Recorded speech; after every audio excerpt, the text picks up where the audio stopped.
একই রাতে ঘর থেকে 5টি মোবাইল চুরি, চাঞ্চল্য এলাকায়।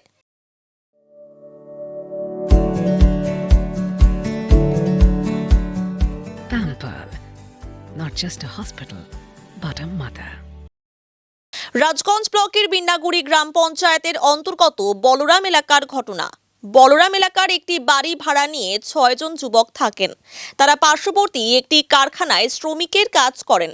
প্রতিদিনের মতো গতকাল রাতেও খাওয়া দাওয়া করে ঘুমিয়ে পড়েন।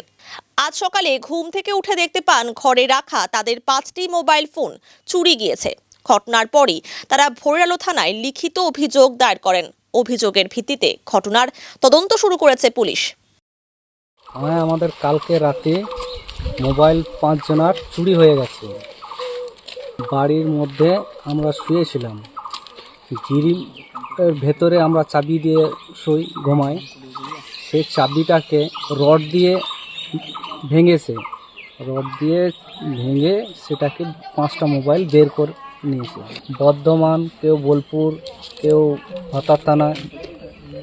আমরা পিন্টুদার বাড়িতে থাকতাম, সর্দারপাড়া, বলরাম। কোনো আমাদের যোগাযোগ নেই এখন এই মুহূর্তে। হ্যাঁ, এক জায়গায় চলে গেছে। আর একটা মোবাইল খালি আছে আমাদের। 6 জনা ছিলাম, 5 জনার চুরি হয়েছে আর 1 জনার চুরি হয়নি।